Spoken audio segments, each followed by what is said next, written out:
আসসালামু আলাইকুম, আশা করি সবাই ভালো আছেন। আজকের এই ভিডিওতে আমি আপনাদের সামনে কথা বলবো জাভার স্ক্রিপ্ট সিকোয়েন্স নিয়ে। জাভার স্ক্রিপ্ট সিকোয়েন্স কী এবং কীভাবে কাজ করে চলুন সরাসরি আমি আপনাদের প্রোগ্রামে প্র্যাকটিক্যালি দেখাই।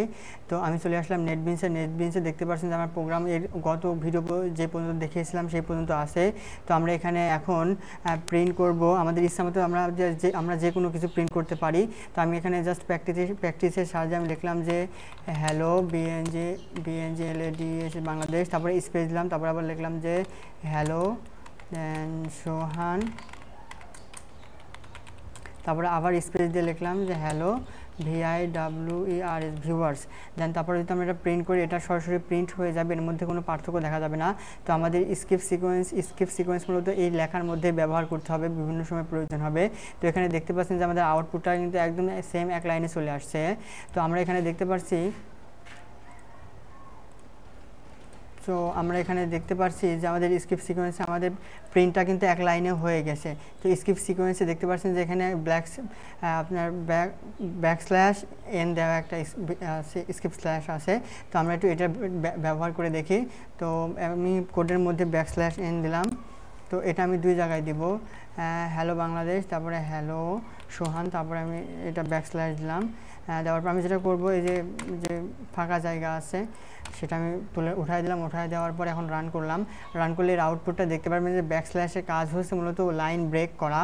তো এখানে দেখতে পাচ্ছেন যে হ্যালো বাংলাদেশ, হ্যালো সোহান, হ্যালো ভিউয়ার্স, প্রত্যেকটা লাইন আলাদা আলাদাভাবে চলে আসছে। তো আমরা এটুকু থেকে বুঝতে পারি যে ব্যাকস্ল্যাশের কাজ হচ্ছে, ব্যাকস্ল্যাশ এনের কাজ হচ্ছে মূলত লাইন ব্রেক দেওয়া। তারপরে এখানে দেখতে পাচ্ছেন যে টি আছে। আমি যদি ব্যাকস্ল্যাশ টি ব্যবহার করি, তাহলে এই ব্যাকস্ল্যাশ টি ব্যবহার করার কারণে 4টা ট্যাব ফাঁকা জায়গা দেবে। তো আমি এখানে প্রোগ্রামটা রান করলাম ব্যাকস্ল্যাশ টি দেওয়ার পরে। তো এখানে দেখতে পাচ্ছেন যে আমাদের কোডটা, আমাদের যে আউটপুটটা এক লাইনে আসছে, কিন্তু এখানে যেখানে আমরা ব্যাকস্ল্যাশ টি দিছি সেখানে 4টা করে ট্যাব ফাঁকা জায়গা পড়ে আছে। তো আমাদের ব্যাকস্ল্যাশ টি এবং এনের কাজ দেখলাম। তারপর আমরা দেখি আরও কি আছে। এখানে বি আছে। বির কাজটা আসলে আমি একটু আগে প্র্যাকটিস করতেছিলাম। তো আমি এখানে বি দেওয়ার পরে আসলে কোনো পার্থক্যই দেখতে পারছি না। আমি আসলে ক্লিয়ার না আসলে বির কী কাজ। তো আমরা আস্তে আস্তে যখন আরও কিছু শিখবো তখন আমরা বিয়ের কাজটাও শিখবো। তো এখানে দেখতে পাচ্ছেন যে বিতে কিছুই আসছে না, বিতে কোনো ব্যাকস্ল্যাশ বি দেওয়ার কারণে কোনো পার্থক্য আসে না। তো আমরা এটা এখন স্কিপ করলাম। করার পর এখানে দেখতে পাচ্ছেন যে আর দেওয়া আছে, আমরা আর দিয়ে প্র্যাকটিস করি। ব্যাকস্ল্যাশ আর দেওয়ার পর রান করলাম। রান করলে দেখা যাক আউটপুটটা কেমন আসে। তো এখানে দেখতে পাচ্ছেন যে ব্যাকস্ল্যাশ আর দেওয়ার কারণেও লাইন ব্রেক হয়েছে। ওই এন দিয়ে যে কাজটা হয়েছিল আর দিয়েও সেই সেম কাজটা হয়েছে।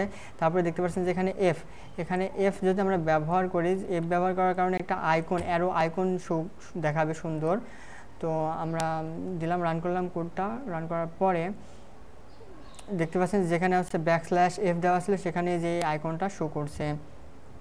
তারপর আরও কি আছে, তারপরে হচ্ছে কোটেশন আছে। আমরা যদি কোনো লেখার মধ্যে ডবল কোটেশন বা সিঙ্গেল কোটেশন শো করাতে চাই, তাহলে কিন্তু আমাদের এভাবে ব্যাকস্ল্যাশ তারপরে হচ্ছে কোটেশন ব্যবহার করতে হবে। তো এখন আমি সিঙ্গেল কোটেশন দিয়েছি, দেখবো যে সিঙ্গেল কোটেশন কেমন দেখা যায়। তো দেখতে পাচ্ছেন যেখানে ডবল কোটেশন দিয়েছিলাম, ডবল কোটেশন দেখা যাচ্ছে এখানে চলে আসছে। এখন যদি আমি এখানে সিঙ্গেল কোটেশন দিই, তাহলে কিন্তু সিঙ্গেল কোটেশন এখানে কী হবে, চলে আসবে। আমি রান করি।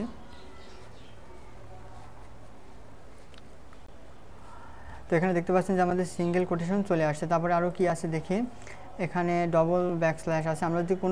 আমরা যদি এখানে একটা ব্যাকস্ল্যাশ দিই, দেন রান করি, তাহলে কি হয় দেখা যাক।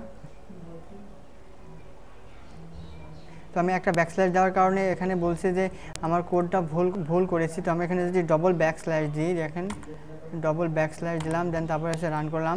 ডবল ব্যাকস্ল্যাশ দিলে হবে কি, একটা ব্যাকস্ল্যাশ শো করবে, কিন্তু আমি যদি সিঙ্গেল একটা ব্যাকস্ল্যাশ দিই তাহলে কিন্তু প্রোগ্রামটা ভুল লেখা হবে। তো এখানে দেখতে পাচ্ছেন যে বিল সাকসেসফুল লেখা দেখাচ্ছে এবং একটা ব্যাকস্ল্যাশ দেখাচ্ছে।